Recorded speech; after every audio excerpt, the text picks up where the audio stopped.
Well, when we left off Friday, Dion was wondering how Gobi could have gotten into this neighborhood, but he's not really sure. And so let's just see how the story continues. There was nothing he could do about any of it now, of course. Even if it had been a scam, he had promised a reward for Gobi's safe return. She was back and safe, and he was happy to pay that amount in exchange. But after talking to Richard, Dion couldn't help but wonder if someone else might come and try taking Gobi away from him. Maybe someone would think he could get even more money if she disappeared again. Well, he wasn't going to let that happen. Over the next few days, Dion did 50 interviews in person, by phone, or by Skype. Everyone he'd spoken to when Gobi was missing had wanted to talk to him now that she was found, and he was happy to share the good news. Dion did text Luzin, though. He reminded her about finding them an apartment. The hotel had been very nice, but he couldn't take Gobi in and out easily. He also hadn't taken her to the vet yet, in part because sneaking her in and out was so difficult. It would be much easier if they were staying somewhere else, and he would feel a lot safer too. He had just finished texting her when someone knocked on the door. Gobi was sound asleep, so Dion got up carefully to keep from waking her. He worried that it might be Nerali's husband again, and Richard was no longer here to help. But it wasn't her husband. Instead, it was two men in dark suits. Dion recognized them right away. They were the same men he had seen in the parking lot the other day, the ones with the gray sedan. What should he do? Gobi hadn't barked and he hadn't said anything, so they might not know he was there. If he waited, maybe they would just go away.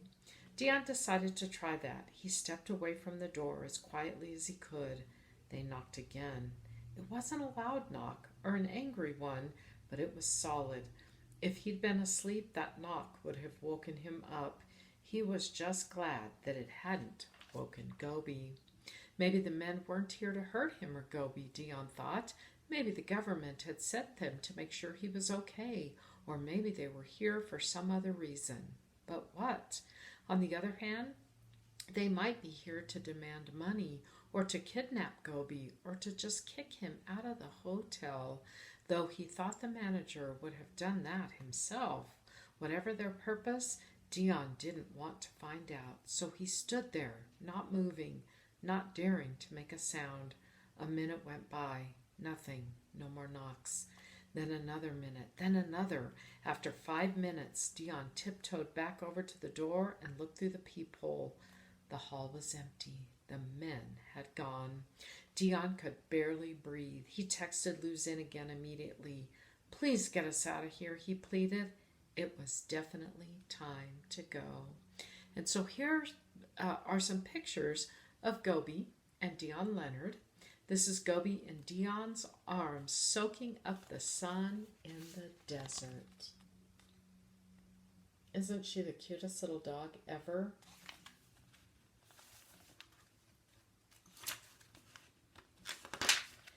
Here's some more pictures.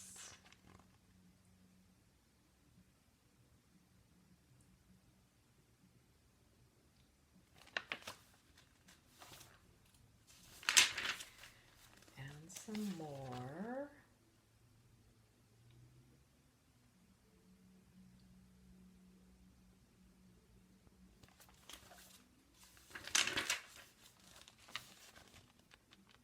This is his whole journey that he kept track of.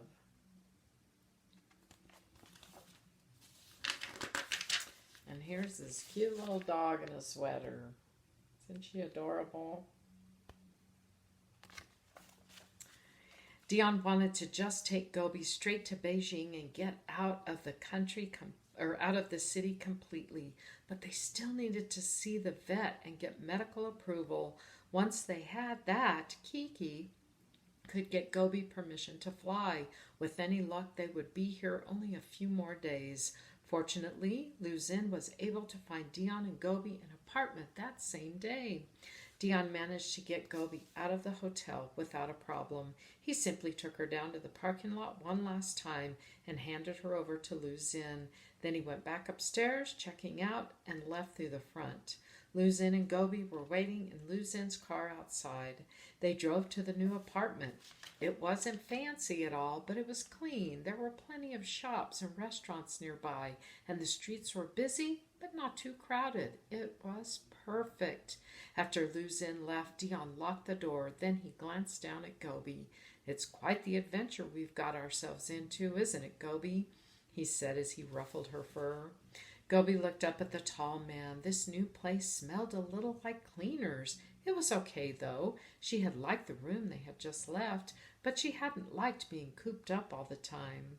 This place had more windows and more air. It had a couch and a bed and a table, but more important, it had her person.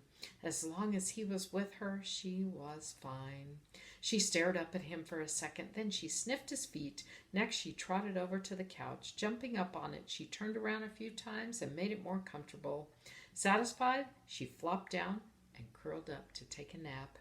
As far as she was concerned, this place was fine. The next day didn't go as smoothly, though. Dion had finally gotten an appointment to take Gobi to the vet. The man was supposed to be one of the top guys in the city, but he was very rough with Gobi. She squealed with pain when he pulled on her injured leg. Afterward, the vet told Dion her hip was displaced and her femur had bent away from the socket. She would need surgery to correct it, he said, but Dion wasn't about to let that man touch her again. After a short nap back in the apartment, Gobi seemed recovered from the trauma of the vet. Dion took her outside for a walk. They could both use some fresh air, he thought. It was a beautiful day. Several people stopped for pictures. Thanks to all of the interviews, everyone seemed to know who Dion and Gobi were. Gobi was happy to meet new people and sat patiently for each picture. Dion didn't mind either. It was nice to make people smile. But at one point, Dion looked around and saw a familiar car parked nearby. It was the gray sedan from the hotel parking lot. He could make out the two men in dark suits sitting inside. He knew that couldn't be a coincidence. They must have followed him here from the hotel. How long had they been watching him and Gobi? Who were they? And what did they want? Part of him wanted to march right over and demand answers. But what if they were here to hurt him or Gobi? There were two of them, and Dion wasn't a fighter. Instead, he turned and headed back toward the apartment. There wasn't any point in running or pretending he was going somewhere else. It was clear the men knew exactly where he lived. Gobi didn't complain that their walk had been cut short. She just trotted beside Dion, the same as always. If she picked up on fear, she didn't show it.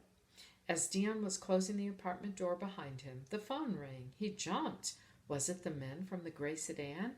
He considered letting it ring, but decided to take a chance and answer it. "Hello," he said. "Dion," a man said on the other end. "It's Wendy."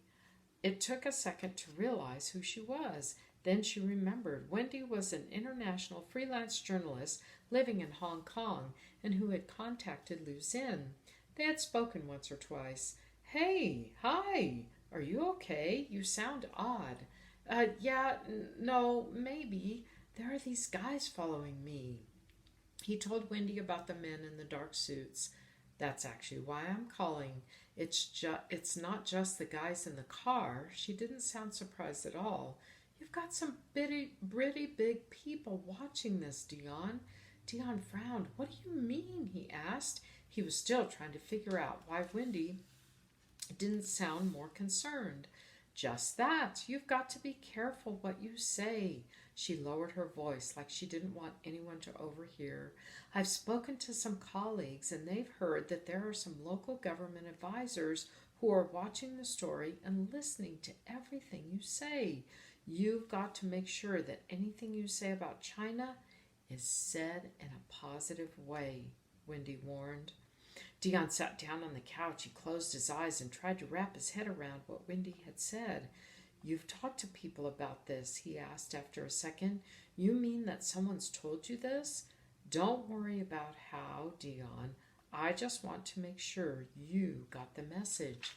Dion understood. Dion's thoughts went back to the men in the dark suits. So you think these guys in the suits are from the state?